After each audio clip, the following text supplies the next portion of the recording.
지금은 중고등학교와 또 대학의 중간고사 기간입니다. 학생에게 있어서 시험만 없다라고 하면 학교 생활이 더 즐겁고 또 행복할 것 같지만, 시험이 없는 학교 생활이라고 하면 자신이 공부한 것이 또 자신의 학업의 중간 상태와 또 자신의 위치를 가름할 수 없기에 효율적인 또 목표를 향한 걸음이 더딜 수밖에 없을 것입니다. 오늘 본문인 사도 바울이 빌립보에 보낸 이 빌립보서에는 구원받은 이후에 성도들이 되돌아보아야 하고 또 확인해 보아야 할 신앙의 여러 중요 덕목들을 우리에게 교훈하여 주고 있는 것을 볼 수 있습니다. 우리가 되돌아보아야 하고 꼭 확인해 보아야 할 첫 번째는 빌립보서 1장 11절에 예수 그리스도로 말미암아 의의 열매가 가득하여 하나님의 영광과 찬송이 되기를 원하노라 라고 하였습니다. 사도 바울은 성도가 구원 얻은 것에 머물러 아무것도 일하지 않는 나태함이나 게으름에 빠져 있는 것을 경계하였던 것입니다. 구원 얻은 이후의 성도는 의의 열매, 즉 믿음의 결과로서 하나님의 영광이 되어야 함을 우리에게 교훈하여 주고 있는 것입니다. 두 번째로 사도 바울은 빌립보서 1장 27절에 오직 너희는 그리스도의 복음에 합당하게 생활하라 라고 권면하고 있는 것을 볼 수 있습니다. 사도 바울은 구원 얻은 이후의 성도는 예수 그리스도의 핏값으로 산 새로운 생명이 되었기에 이전과는 다른 거룩한 삶을 살아야 함을 교훈하고 있는 것입니다. 구원받기 전에 성도가 사단에게 매여서 범죄하며 육신의 욕망을 따라 방탕하게 살았다라고 하면 구원 이후의 성도는 자신을 구별한 사람으로 또 하나님의 백성으로 경건과 거룩함으로 살아가야 함을 교훈하고 있는 것입니다. 끝으로 구원 얻은 성도가 자신을 돌아보아야 하며 또 신앙에 점검해 보아야 할 것은 빌립보서 1장 30절에서 너희에게도 그와 같은 싸움이 있으니 너희가 내 안에서 본 바요 이제도 내 안에서 들은 바니라 라고 하였습니다. 구원 얻은 모든 성도는 예수 그리스도의 군사가 되어야 또 영적인 전투에 임하는 군사임을 교훈하고 있는 것입니다. 따라서 빌립보 교회의 성도는 사도 바울로부터 자신의 믿음을 되돌아보아야 할 기회를 얻을 것을 권면받고 있는 것입니다. 오늘날의 저와 또 모든 하나님의 백성인 성도는 자신이 구원의 받은 것에서 머물러 있을 것이 아니라 자신이 의의 열매를 맺어가고 있는지, 또 자신이 주변에 있는 모든 사람들에게 본이 되어지는 모범적인 신앙의 삶을 살고 있는지, 또 자신이 영적인 싸움을 싸우고 있는 그리스도의 훌륭한 군인이 되어 있는지를 되돌아보아야 할 것입니다.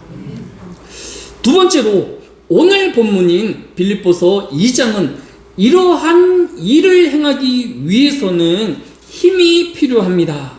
그래서 오늘 본문인 빌립보서 2장 1절은 그러므로 그리스도 안에 있는 무슨 권면이나 사랑의 무슨 위로나 성령의 무슨 교제나 궁일이나 자비가 있거늘 이라고 하였습니다. 다른 한글 번역으로 다시 읽으면 여러분은 그리스도를 믿음으로써 힘을 내고 있습니까? 그리스도의 사랑으로 위안을 받고 있습니까? 성령의 감화로 하나님과 사귐이 있습니까? 서로 사랑을 나누며 서로를 위하여 동정하고 있습니까? 라고 묻는 의문문으로 되어 있는 것을 볼 수 있습니다. 이처럼 사도 바울은 빌립보 교회가 구원 얻은 이후에 신앙의 성장을 통하여서 이루어야 할 의의 열매와 합당한 생활과 영적인 싸움을 할 수 있는 삶을 살기 위해서는 힘이 필요한 것을 강조하고 있는 것을 볼 수 있습니다.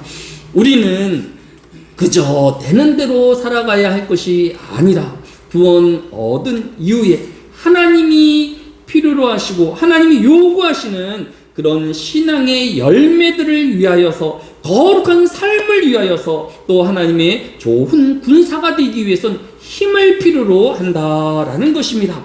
그러면 이 하나님으로부터 오는 힘은 어떻게 우리가 소유할 수 있게 되어지는가요? 첫 번째로 그 하나님의 도우시는 힘은 모든 성도가 하나 되는 것에 있다라고 교훈하고 있는 것을 볼 수 있습니다. 왜 하나가 되어야만 힘을 낼 수 있는 것일까요? 사람의 조직이나 사람의 단체는 여러 다양한 사람들이 모여서 구성된 공동체인 것입니다.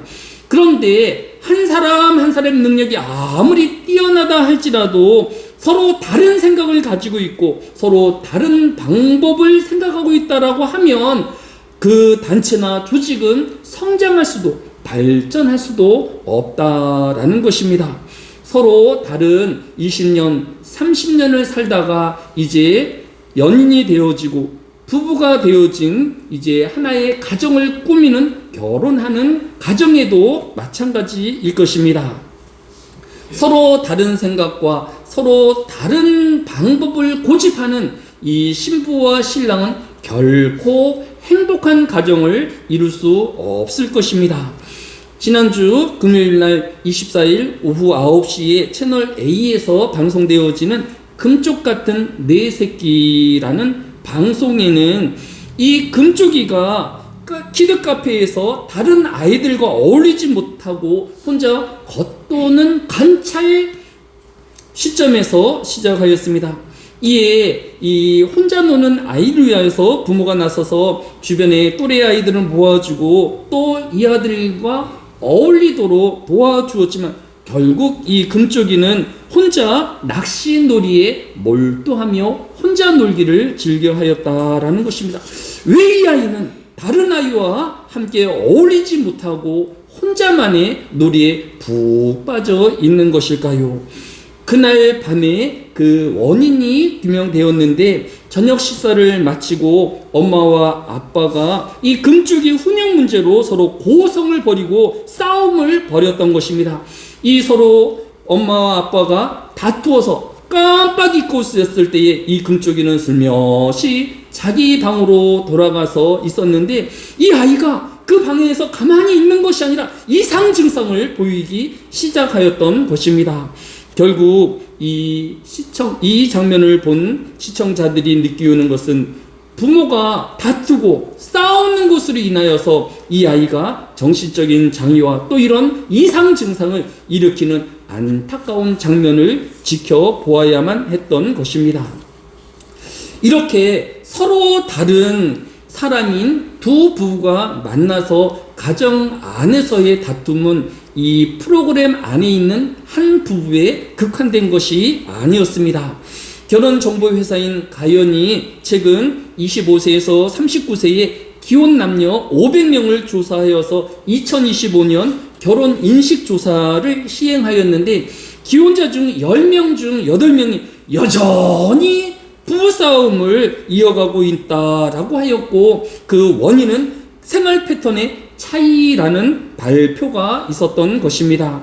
한마디로 대부분의 가정이 서로를 이해하기보다는 서로 다투고 갈등하는 가정 속에 있다라는 것을 우리에게 보여주고 있는 것입니다. 가정이 서로 다른 사람의 갈등과 다툼이 있다라고 하면 교회 안에서도 똑같은 갈등과 다툼이 있었습니다. 오늘 본문인 빌립보 교회가 그러하였습니다. 빌립보서 4장 2절에 보면 내가 유디아를 권하고 순두개를 권하노니 주 안에서 같은 마음을 품으라 라고 사도 바울이 빌립보 교회의 중요 지책을 맡고 있는 유디아와 순두개 사이의 다툼을 중재하고 있는 것을 볼 수 있습니다. 사도 바울은 이 유디아와 순두개에게 같은 마음을 품으라고 간곡하게 검련하고 있는 것을 볼 수 있습니다.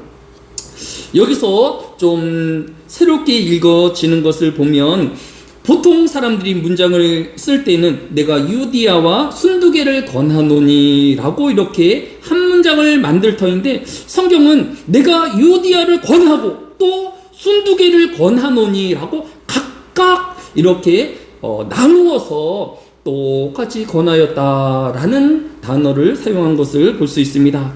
아마도 사도 바울은 한쪽 편의 말을 듣고 내가 들어보니 너가 잘하였고 너가 잘못하였다라는 재판장이 되어지거나 평가자가 되어지는 것이 아니라 다툼을 일으킨 두 사람 각각에게 너가 좀 더 상대를 포용하고 성도 서로를 또 용서하는 마음을 가질 것을 권면하였고, 또 다른 성도에게도 똑같이 그를 일방적으로 비난하기보다는 그를 권면하고 또 화해할 것을 권하였던 것을 볼 수 있습니다. 중재자가 한 사람의 편을 드는 순간 또 다른 싸움에 빌비가 되어질 수 있는 상황에서 사도 바울이 지혜롭게 이 두 사람을 화해시키고 있다라는 느낌을 갖게 되어지는 것입니다.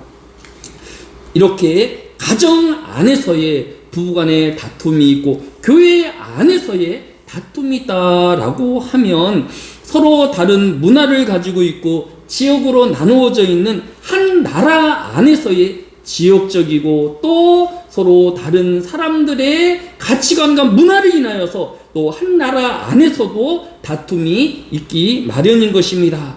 이제 지방선거가 40여일을 앞두고 있는데 만약 이 선거를 통하여서 부부가 서로를 이해하지 못하고 서로 갈등하며 또 싸우고 또 교회가 서로를 다투고 갈등하게 되어진다라고 하면 그 가정이 행복하지 못하는 가정이 되어지고 그 교회가 온전한 교회가 되어지지 못하는 것처럼 이 나라도 더 나쁜 미래를 갖게 되어질 것입니다. 따라서 모든 가정이 또 모든 교회가 또 모든 나라가 서로를 인정하고 또 화합하며 또 서로와 함께 할 수 있는 방법은 바로 성경이 교훈하는 것은 하나가 되어지는 것이다 라는 것입니다. 가정이 행복하기 위해서는 부부가 하나가 되어야 하고 교회가 평안하기 위해서는 이 교회가 하나가 되어야 하고 또 나라가 평안하기 위해서는 이 나라가 하나가 되어질 때에 나라가 부강하고 또 평안해질 수 있음을 우리에게 교훈하여 주고 있는 것입니다. 그래서 오늘 본문인 빌립보서 2장 1절에 그리스도 안에 있는 무슨 권면이나 사랑의 무슨 위로나 성령의 무슨 교제나라고 하였습니다. 성령의 사역에 대해서 이 성령은 서로 다른 두 사람과 서로 다른 두 집단을 교제하게 하고 화해하게 하고 하나 되게 하시는 하나님이심을 우리에게 교훈하여 주고 있는 것을 볼 수 있습니다. 신약 성경에서도 이제 초대교회가 처음 탄생했을 때의 배경도 이 성령님의 하나 되게 하시는 이런 사역 안에서 탄생했던 것을 볼 수 있습니다. 이 예수님이 부활하시고 40일 동안 제자들과 함께 하였습니다. 그리고 이제 10일이 지나서 부활한 지 50일째 된 데에 하늘로 승천하셨던 것입니다. 제자들은 서로 다른 생각과 또 서로 다른 마음으로 마음들이 불안해하고 또 여러 핍박에 공포에 시달려 있던 것을 볼 수 있습니다. 이때 하늘로부터 강하고 급한 성령의 강림, 우리가 알고 있는 오순절 강림의 사건이 일어났던 것을 볼 수 있습니다. 이 오순절 성령 강림에 대해서 베드로는 이렇게 소개하였습니다. 사도행전 2장 17절로 18절에 하나님이 말씀하시기를 말세에 내가 네 영을 모든 육체에 부어주리니 너희의 자녀들은 예언할 것이요 너희의 젊은이들은 환상을 보고 너희의 늙은이들은 꿈을 꾸리라. 그때 내가 내 영을 내 남종과 여종에게 부어주리니 그들이 예언할 것이요 라고 하였습니다. 성령 하나님은 자녀와 젊은이, 늙은이, 또 세대의 차이나 신분, 남자, 여자를 뛰어넘는 하나님의 영으로 하나가 되어지게 하시는 분이심을 우리에게 소개시켜주고 있는 것을 볼 수 있습니다. 이렇게 서로 다른 사람들이, 서로 다른 지역에 모여있는 사람들이 바로 이 성령의 도우심으로 초대교회가 탄생하였던 것을 볼 수 있습니다. 이처럼 성령이 하나 되어지게 하심이 없이는 초대교회가 세워질 수 없는 것입니다. 하나님이 없는 가정이 결코 행복할 수 없는 것입니다. 하나님으로 하나 되어지지 않는 나라가 결코 굳건한 반석 위에 세워질 수 없는 것입니다.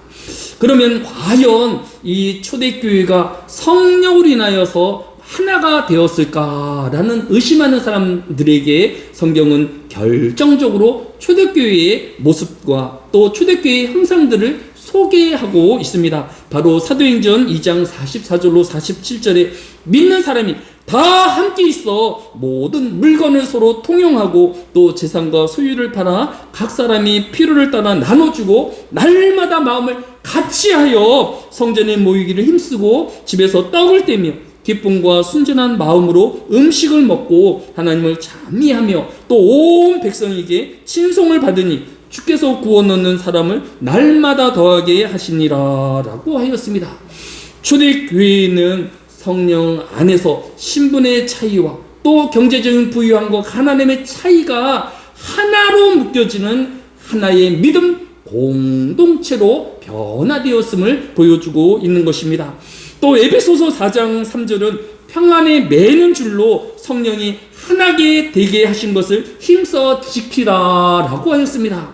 에베소서 4장 3절도 성령 하나님은 서로 다른 두 사람을, 서로 다른 두 집단을 하나로 묶는 끈이며 또 이것을 성도가 지켜야 할 것을 우리에게 교훈하여 주고 있는 것을 볼 수 있습니다. 가정이 하나 되어지고 교회가 하나 되어지며 나라가 하나 되어지는 것은 사람의 노력이 아닌 성령 하나님의 은혜이며 성령 하나님의 능력으로 하나 되어지는 놀라운 역사를 경험하게 되어지는 것입니다. 그런데 오늘날 교회가 있고 또 믿는 가정이 있음에도 불구하고 왜 믿는 성도의 가정이 여전히 다툼과 갈등이 있을까요? 또 교회 안에 여전히 다툼과 갈등이 있는 것일까요? 또 하나님을 믿는 나라라고 하면서도 왜 그 하나님을 믿는 기독교 나라가 다툼이 있고 갈등이 있는 것일까요? 그 이유에 대해서 오늘 본문인 빌립보서 2장 3절은 아무 일에든지 다툼이나 허용으로 하지 말고 오직 겸손한 마음으로 각각 자기보다 남을 낮게 여기고 각각 자기 일을 돌볼 뿐더러 또 또한 각각 다른 사람들의 일을 돌보아 나의 기쁨을 충만하게 하라라고 검련하고 있는 것을 볼 수 있습니다.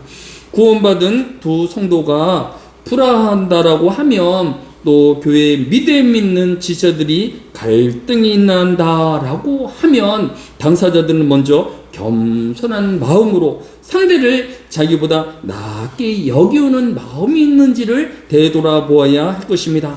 상대는 나보다 열등한 존재가 아니라 하나님이 직접 창조하여 주시고 만드신 하나님의 작품이다라는 것입니다. 오늘날 우스갯소리로 많은 이제 중년의 부인들이 중년의 가정 남자들이 그렇게 열심히 젊었을 때에는 자기 부인을 사랑하다가 이제 나이가 들면서 부인에게 점점 소홀해지는 것에 대해서 핑계하기를 그때는 참 이쁘고 고왔는데 그때는 마음씀이 좋았는데 이제 변하여서 얼굴도 미워지고 몸매도 망가지고 마음씨도 고약해져서 더 이상 사랑할 수 없다라는 핑계를 대곤 합니다. 이 사람에게 권하고 싶은 곳이 있는데 박물관입니다. 박물관에는 처음 가장 아름다운 갓 만들어진 작품들이 있는 것이 아니라 그 오래전 시절에 만들어졌던 깨어진 그릇들, 부서진 그릇들, 또 부분들이 없어진 것들을 모아놓는 것이 박물관 아니겠습니까? 그렇게 형체가 다 없어져서 깨어져 붙이고 또 그마저도 없어서 다른 종류의 것으로 덧붙여진 이 볼품없고 또 이렇게 아름답지 못하지만 그렇지만 여전히 이 도자기들은 또 이 유물들은 그 당시보다 몇천 배 몇십 배의 가치를 여전히 소유하고 있다라는 것입니다. 왜냐하면 하나님이 만드신 작품이고 또 옛날에 만든 이 작품을 대체할 수 있는 작품이 없기 때문인 것입니다. 비록 내 모습이 젊을 때보다 아름답지는 못하지만 젊을 때보다 능력은 좀 떨어질 수 있는지는 모르지만 여전히 나는 하나님이 만드신 유일한 창조물이고 하나님이 존귀 여기시는 피조물이다라는 것입니다. 따라서 이 사람이 상대편의 이런저런 부족함을 인하여서 상대를 비난하고 힐난하는 것은 그 하나님의 창조와 하나님의 능력을 비난하는 것이고 그 하나님을 거스르는 일인 것입니다. 박물관에 끼어진 그 유물들이 똑같은 가치를 가지고 있고 더 존귀한 유물로 보호받고 있는 것처럼 사람은 죽는 그날까지 사람에게 업신당해야 할 이유가 없는 하나님의 존귀한 존재들인 것입니다. 따라서 우리는 더 귀한 존재로 나보다 더 나은 존재로 인정하여야 할 것입니다. 우리의 주변에 있는 모든 사람들을 존중하고 또 하나님 안에서의 또 존중을 표하는 저와 여러분이 되어야 할 것입니다. 끝으로 오늘 본문인 빌립보서 2장 5절이 주는 교훈은 너희 안에 이 마음을 품으라 곧 그리스도 예수의 마음이니 라고 하였습니다. 성령 하나님은 불화하는 두 사람을 하나가 되어지게 하고 나누어진 두 집단을 하나로 묶어주는 하나님의 영이라고 하였는데 이 삼위되신 성령 하나님의 하나 되어지게 하신 그 능력은 바로 이 성자 예수 그리스도 이위이신 예수 그리스도 안에서도 여전히 똑같이 나타나고 있다라는 것입니다. 에베소서 2장 20절로 21절에 너희는 사도들과 선지자들의 터 위에 세우심을 입은 자라 그리스도 예수께서 친히 모퉁이돌이 되셨느니라. 그 안에서 건물마다 서로 연결되어 주 안에서 성전이 되어가고 라고 하였습니다. 서로 다른 하나의 벽돌과 또 다른 벽돌을 연결해 주시는 모퉁이돌 되어 주시는 분이 예수 그리스도이심을 우리에게 교훈하여 주고 있는 것입니다. 또한 요한복음 17장에는 예수님의 마지막 기도가 기록되어 있는데 요한복음 17장 21절로 23절에 아버지여 아버지께서 내 안에 내가 아버지에 있는 것 같이 그들도 다 하나가 되어 우리 안에 있게 하사 세상에서 아버지께서 나를 보내신 것을 믿게 하옵소서. 내가 내게 주신 영광을 내가 그들에게 주었사오니 이는 우리가 하나 된 것 같이 그들도 하나가 되게 하려 함이니이다. 곧 내가 그들 안에 있고 아버지께서 내 안에 계시고 그들로 온전함을 이루어 하나가 되게 하려 함이 아버지께서 나를 보내신 것과 또 나를 사랑하신 것 같이 그들로 사랑하신 것을 세상에 알게 하려 함이로소이다 라고 하였습니다. 예수 그리스도는 성도를 하나님과 하나 되기 위하여서 십자가를 지시며 또 우리를 대속하여 주신 분이시며 또 모든 성도를 연결하여 하나가 되게 하여 주시는 모퉁이 뜰 되어 지시는 분이신 것입니다. 이 한날에도 모든 성도가 하나 되어지기를 위하여 기도하며 또 모든 주위의 사람들이 하나 되기를 위하여 수고하고 헌신한 저와 여러분 되어지시기를 예수님의 이름으로 축복합니다.